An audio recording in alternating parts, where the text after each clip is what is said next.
요즘은 체력이 많이 떨어지고 집안이 괜히 조용하게 느껴질 때가 있습니다. 그럴 때면 나도 이제 나이가 들어 체력이 많이 떨어졌구나 생각이 들고 전에는 쉽게 하던 일들도 이제는 누군가의 도움이 필요할 때가 있습니다.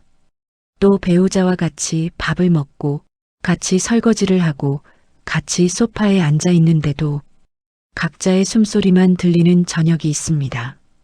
예전 같았으면 오늘은 좀 힘들었어라는 말이 자연스럽게 나왔을 텐데 요즘은 그 말이 입안에서 한 번 더 머뭇거리다 사라집니다. 말을 꺼내지 않는 이유가 마땅히 할 말이 없어서가 아니라는 걸 본인 스스로는 알고 있습니다. 몸이 예전 같지 않다는 것도 알고 하루가 끝날 즈음이면 여기저기 쌓인 피로가 전처럼 쉽게 가라앉지 않는다는 것도 이미 여러 번 느껴봤습니다. 예전엔 한 번에 들던 장바구니를 요즘은 두 번에 나눠 들게 되고 계단 몇 칸만 올라가도 잠깐 숨을 고르게 되는 순간이 늘어납니다.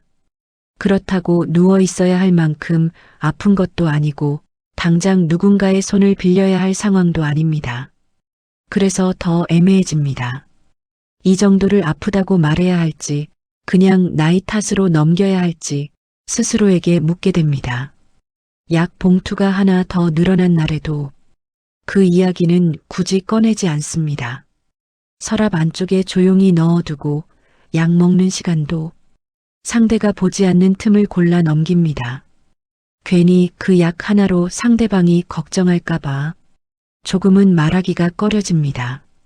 괜찮아라는 말이 진짜 괜찮아서가 아니라 아픈 얘기 하나로 배우자의 얼굴에 걱정이 먼저 걸릴까봐 습관처럼 먼저 나오는 날들이 있습니다. 그 말이 너무 빨리 나와서 스스로도 내가 이렇게 바로 대답했구나.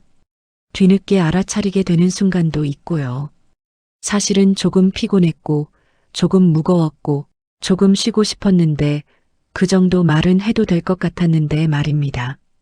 그런데 이상하게 그 말들이 전부 목 근처에서 멈춥니다. 말을 꺼내는 순간 이제는 같이 버티는 사람이 아니라 챙겨야 하는 사람이 될 것 같아서요. 아직은 스스로 할 수 있는데 아직은 부탁하지 않았는데 아직은 괜찮은 날들이 더 많은데도 마음은 자꾸 한 발 앞서 걱정을 먼저 합니다. 내가 아프다는 이유로 누군가의 하루가 조금 더 무거워질까봐 괜히 웃던 얼굴이 잠깐 굳어질까봐 그래서 말이 줄어드는 겁니다. 부부 사이에서도 그렇습니다. 예전엔 몸이 안 좋으면 먼저 말하던 사람이 요즘은 걱정이 될까 쉽게 말하지 못합니다.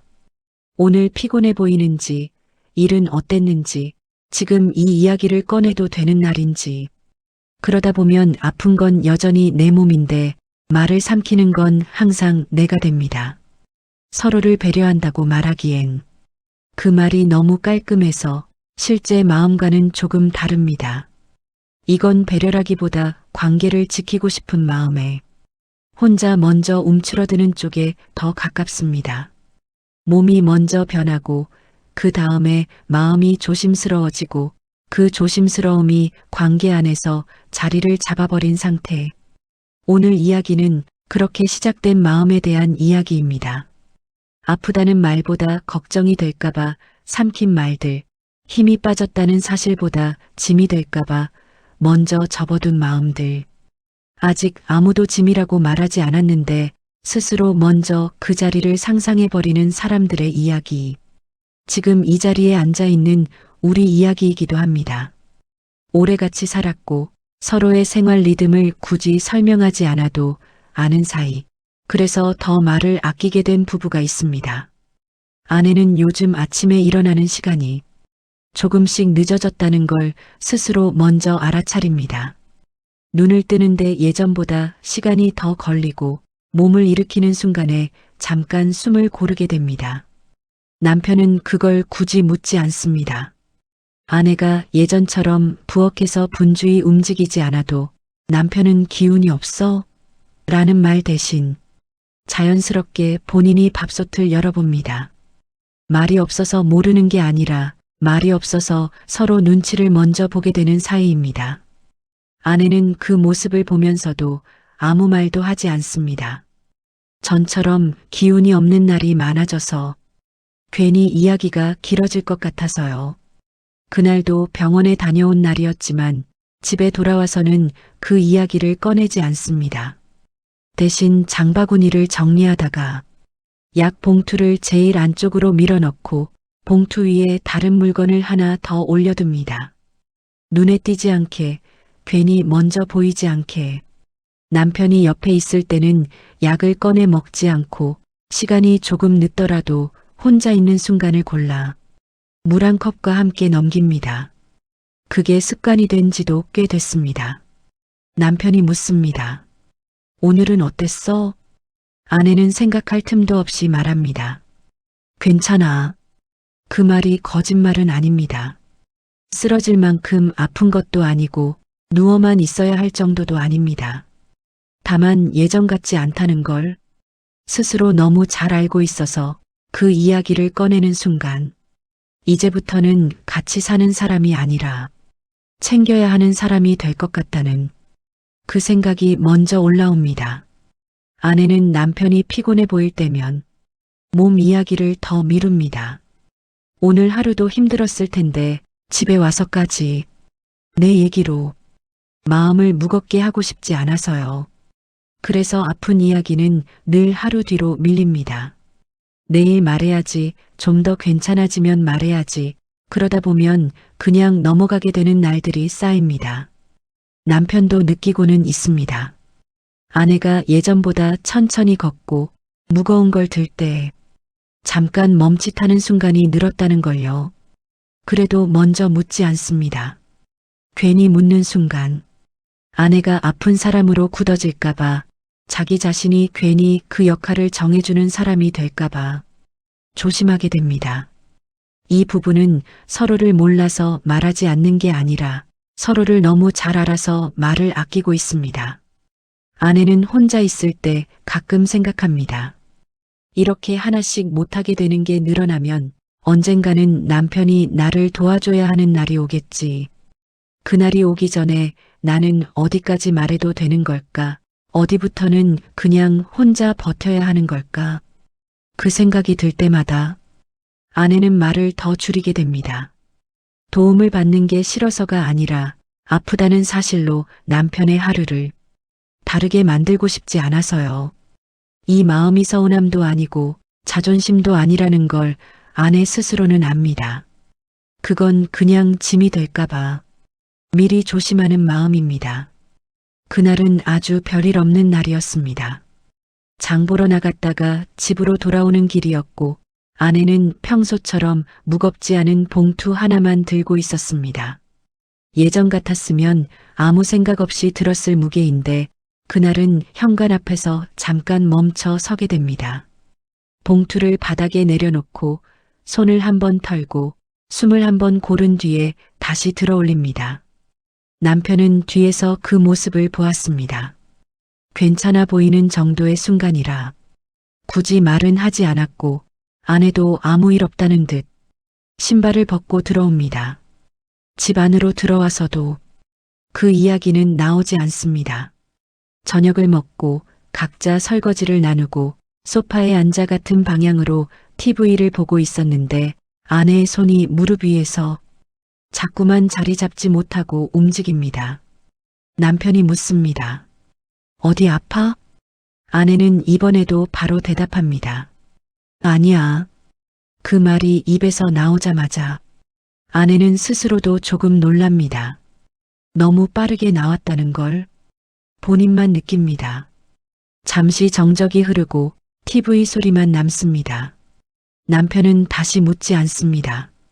아내는 그 침묵 속에서 계속 같은 생각을 합니다. 지금 말하면 이제부터는 남편이 나를 볼 때마다 먼저 걱정부터 하게 될 것 같다는 생각. 괜히 그 눈빛을 매일 마주하게 될 것 같아서 말을 삼킵니다. 조금 뒤 아내가 자리에서 일어나 부엌으로 갑니다. 그냥 물 한 컵을 마시러 간 건데 싱크대 앞에 서서 컵을 잡은 손에 힘이 잠깐 빠집니다. 컵이 살짝 흔들리고 그 소리를 들은 남편이 부엌 쪽을 바라봅니다. 아내는 그 순간에야 입을 엽니다. 아까장 볼 때 조금 힘들더라. 길게 설명하지 않습니다. 아픈 부위도 말하지 않고 병원 이야기도 하지 않습니다. 그냥 그 정도 말만 꺼냅니다. 남편은 아무 말 없이 컵을 대신 들어 식탁 위에 올려놓습니다. 다음엔 내가 들게. 그 말도 조심스럽게 나옵니다. 아내는 고개를 끄덕입니다.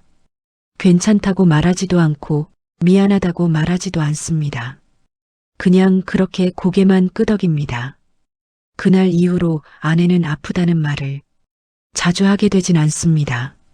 여전히 많은 이야기는 혼자 삼킵니다. 하지만 힘들었다는 말 하나를 완전히 숨기지는 않게 됩니다. 짐이 될까봐 모든 걸 감추는 대신 함께 버거워질까봐 아주 조금만 나누는 쪽을 선택하게 됩니다. 그 변화는 눈에 띄지 않을 만큼 작지만 아내에게는 꽤 큰 용기였습니다. 아직은 도움이 필요한 사람이 아니라는 걸 증명하려 애쓰는 마음도 여전하고 언젠가를 생각하면 불안해지는 순간도 그대로지만 그래도 말을 꺼내는 기준이 조금 달라졌습니다. 아프다는 말이 아니라 힘들었다는 말 정도는 같이 들어도 되겠다는 생각. 그 정도 선에서 아내는 오늘을 살아가고 있습니다. 부모가 자식에게 아프다는 이야기를 꺼내지 않는 이유는 도움을 받기 싫어서가 아닙니다. 도움보다 먼저 걱정이 따라올 걸 알고 있어서 그게 마음에 걸리는 쪽에 더 가깝습니다. 이 사연의 주인공은 혼자 사는 어머니입니다. 아직은 집안일도 혼자 하고 병원도 혼자 다닙니다. 예전보다 시간이 더 걸리긴 해도 아직은 누군가에게 부탁해야 할 정도는 아니라는 걸 스스로에게 계속 확인하면서요.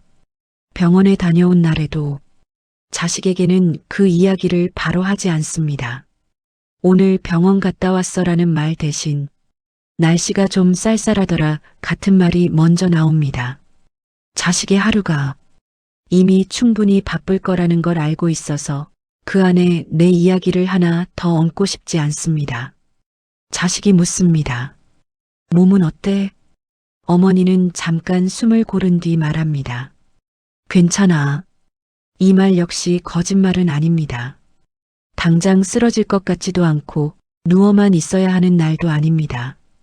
다만 여기저기 조금씩 아픈 곳이 늘어나고 약 이름이 하나씩 더해지는 현실이 자식에게 전해지는 순간을 어머니는 상상해버립니다. 그 상상 속에서 자식의 표정이 조금 굳어지고 목소리가 달라지는 걸 이미 한 번쯤은 떠올려 봤기 때문입니다. 그래서 아픈 얘기는 항상 일이 다 끝난 뒤에 나옵니다. 병원 다녀온 이야기도 이미 결과가 정리된 다음에 걱정할 여지가 없을 때만 꺼냅니다. 괜히 과정까지 말해버리면 자식이 그 시간 동안 마음 졸이게 될까 봐서요. 어머니는 자식의 안부를 묻는 데에는 망설임이 없습니다. 밥은 먹었는지, 잠은 잘 잤는지, 요즘은 너무 무리하지는 않는지. 하지만 자기 이야기는 늘 그 뒤로 밀립니다. 아픈 건 내 몸인데 걱정은 자식 몫이 될 것 같아서요. 전화 통화를 마치고 나면 어머니는 가끔 이런 생각을 합니다. 내가 아직은 괜찮다고 말했지만 언젠가는 그 말이 거짓이 되는 날이 오겠지. 그날이 오면 자식은 지금처럼 나를 보지 못할지도 모른다는 생각. 그게 어머니를 가장 조심스럽게 만듭니다. 도와주는 자식이 되는 것도 부모를 챙기는 자식이 되는 것도 자식에게는 자연스러운 일일지 모르지만 어머니에게는 그 변화 자체가 짐처럼 느껴질까봐 두려운 겁니다. 그래서 어머니는 아픈 얘기를 줄이고 괜찮다는 말을 늘립니다. 몸이 아니라 자식에게 그런 자신이 혹시나 짐이 될까 생각해서입니다. 그날도 어머니는 병원에 혼자 다녀옵니다. 대기실 의자에 앉아 번호표를 몇 번이나 다시 보고 의사 말은 놓치지 않으려고 고개를 조금 더 앞으로 숙입니다. 나오는 길에 약국에 들러 봉투를 하나 더 받습니다. 봉투가 늘어날수록 가방 안이 무거워지는 게 아니라 마음이 먼저 무거워진다는 걸 어머니는 잘 알고 있습니다. 집에 돌아와 약을 정리하면서도 자식에게 전화할 생각은 하지 않습니다. 괜히 지금 말하면 하루를 시작하거나 막 마무리하려는 시간에 걱정을 하나 얹어줄 것 같아서요. 대신 며칠 뒤에 전화합니다. 그날은 자식이 먼저 묻습니다. 엄마, 목소리가 왜 그래? 어머니는 잠깐 웃으며 말합니다. 아니야, 괜찮아. 늘 하던 말이고 늘 하던 대답인데 그날은 그 말이 입에 오래 걸립니다. 자식이 다시 묻습니다. 진짜? 어머니는 잠깐 침묵합니다. 그 침묵이 길지는 않지만 어머니에게는 꽤 긴 시간이었습니다. 그 사이에 많은 생각이 스칩니다. 지금 말하면 괜히 걱정부터 할 것 같고 안 말하면 또 혼자 버텼다는 느낌이 남을 것 같고 그 사이에서 어머니는 잠시 멈춥니다. 그리고 아주 조심스럽게 말합니다. 아픈 건 아니고 체력이 예전 같지 않아서 그래. 병명도 말하지 않고 검사 이야기도 하지 않습니다. 그냥 그 정도 선에서만 꺼냅니다. 전화기 너머에서 자식이 한 박자 늦게 말합니다. 그럼 다음엔 나랑 같이 가. 그 말은 단정하지도 급하지도 않습니다. 그냥 곁에 두겠다는 말처럼 들립니다. 어머니는 그 말을 듣고 바로 대답하지 않습니다. 괜찮다고도 말하지 않고 혼자 할 수 있다고도 말하지 않습니다. 잠깐 숨을 고른 뒤 말합니다. 그래. 그 한마디를 꺼내기까지. 어머니는 오래 생각했지만 막상 말로 내놓고 나니 생각보다 크게 달라지는 건 없습니다. 세상도 그대로고 몸도 그대로고 약 봉투도 그대로입니다. 다만 어머니 마음 안에서 조금 달라진 게 있습니다. 혼자서만 버텨야 할 것 같던 자리에 누군가 조금 다가와 앉은 느낌. 짐이 되는 사람이 아니라 같이 시간을 나누는 사람으로 잠깐 자리를 옮긴 것 같은 감각. 어머니는 그날 이후로도 여전히 많은 이야기를 하지 않습니다. 아픈 얘기는 여전히 아끼고 괜찮다는 말도 여전히 합니다. 하지만 힘들었다는 말 하나쯤은 완전히 숨기지 않게 됩니다. 그 말이 누군가의 하루를 망가뜨리는 게 아니라 같이 나누는 쪽일 수도 있다는 걸 아주 조금 알게 되었기 때문입니다. 앞선 두 이야기를 가만히 겹쳐놓고 보면 결국 같은 자리에서 멈춥니다.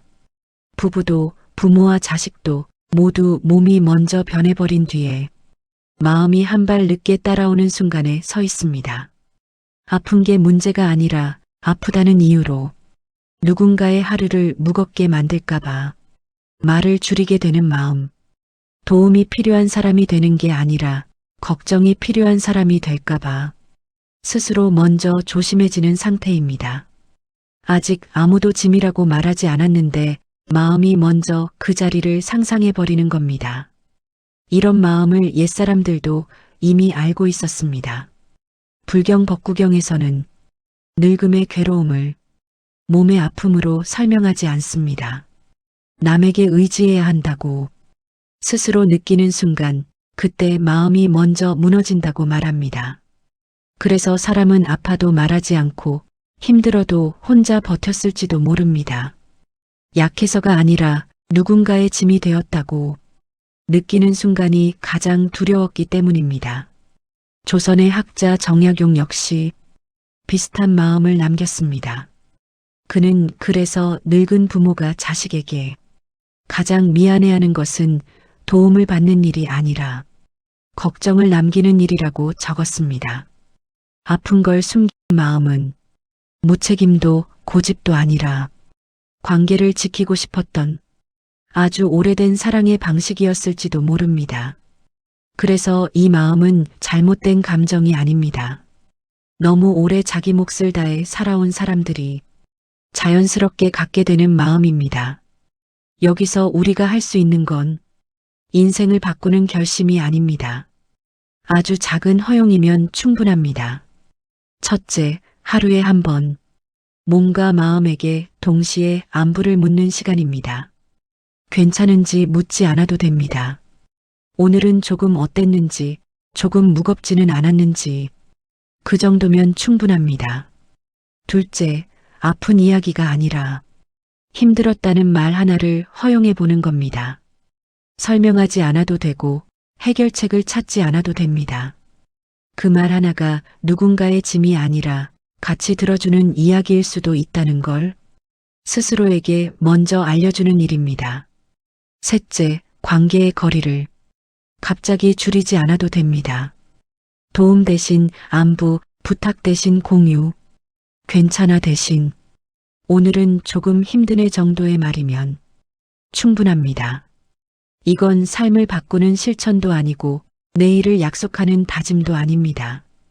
짐이 될까봐 혼자만 들고 있던 마음을 잠깐 내려놓는 연습에 가깝습니다.